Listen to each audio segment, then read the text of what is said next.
Go. Salute. How y'all doing? My name is Derrick Williams. I'm back at you again with another video. I have a confession to make. I killed 30 years ago. I want to read something to you. This is very old, but very effective, diabolically clever when you think about it. I greet you here on the banks of the James River in the year of our Lord 1712. First, I shall thank you, the gentlemen of the colony of Virginia, for bringing me here. I am here to help you solve some of your problems with your slaves. Your invitation reached me on my modest plantation in the West Indies, where I have experimented with some of the newest and some of the oldest methods for control of slaves. Ancient Rome would envy us if my program is implemented. Gentlemen, you know what your problems are. I don't have to enumerate them. I am here to introduce you to a method of solving them. In my bag here, I have a foolproof method for controlling your black slaves, and I guarantee every one of you that if installed correctly, it will control your slaves for at least 300 years.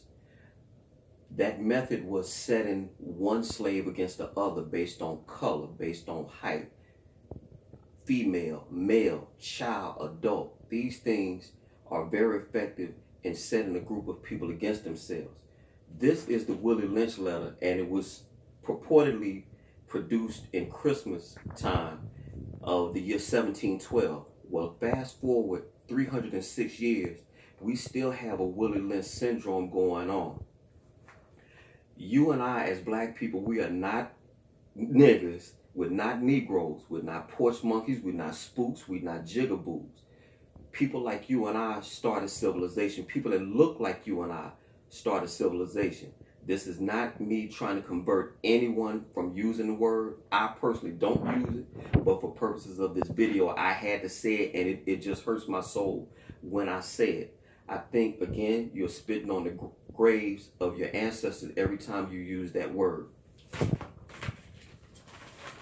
This book is written by J.A. Rogers, probably one of the most predominant black historians that you've never heard of. In this book, you have some of our greatest heroes. For one would be Biddy Mason, a black woman. She helped founded Los Angeles, California. There are many other black contributors to our society and to the world in this book. This book is by a man by the name of John McWhorter. He's trying to tell you in his book, Authentically Black, there is more than one way to be black. All right? When I first heard of this guy, I used to think he was crazy. I would have called him a coon. He was listening to Fox News, this, that, and the third. But now at 51 years old, I line up almost exclusively with this man. He says a lot of things that black people need to hear. Self-accountability, taking care of your children, things like that. What many people call conservative views. Well, blacks for the most part are conservative. So you may want to look into this man's book and to his works.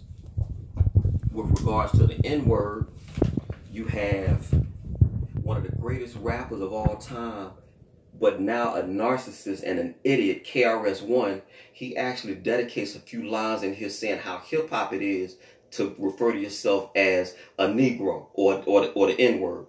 That's something I'm just so shocked. How can you tell someone in a song you must learn, but you'll turn right around in your book and have people say, oh, it's cool, it's actually hip-hop to refer to yourself in such a despicable term. And my last point is, my last point is by Mr. Randall Kennedy. I told you about this book in my video, All the News is Fit to Print. He gives you chapter and verse on the beginnings of the word and why it's such a thorn in the side of black people. Now, I'm saying all that to say this. That Willie Lynch letter is the epitome of evil. We have to try to at least try to inform our children on the history of this word, why it's such a bad thing, and why we wonder why all of us are killing one another. Black Lives Matter except on Saturday night. But I personally think that it's it's much easier for you to kill one of your own when you have such self-hatred.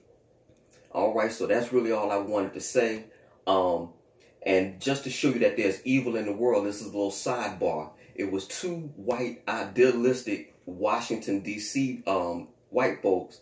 They did a biking trip, and they ended up going to Tajikistan. That's in the former Soviet Union. Well, they both were shot and killed a month ago. And why? Because they wanted to go around the world and prove that evil didn't exist. Well, they had to find out the hard way that evil did, in fact, exist. Mm-hmm. And evil is something that you should fight in all its forms. Tupac actually said, N-I-G-G-A, never ignorant, getting goals accomplished. Well, I have an acronym too, and it's spelled like this. My daughter is here, so you have to excuse me, baby. B-U-L-L-S-H-I-T. Stop laughing, girl. But that's the truth. You cannot try to make something bad good. It's the same thing like with thugs. You know, everybody think, well, Bone Thugs, they actually had an acronym for thugs. It was called Total Harmony of Unified Gathering Souls. Just ignorant. We have to get, this is true, baby. You didn't know that, but I'm telling you. But at any rate, we have to get past that. So again, I'm going to close, but before I do a little bit of housekeeping, stop laughing, girl. All right, shout out to my new subscribers, Jeff Jarrett, Kenny Jackson, Miss Joyce Stuckey, and my newest one, the TK Live Show. Also, salute and congratulations to Stacy, one of my newest best friends, for becoming a moderator for Mr. Hassan Campbell's chat room. So again, y'all take care of yourself. Look into these things for yourself. We have to love one another. No one is going to love us better than us. I don't expect a white man to love me, but I do expect my so-called brothers and sisters to love me. Y'all take care of yourself. Greenville, Mississippi till I die.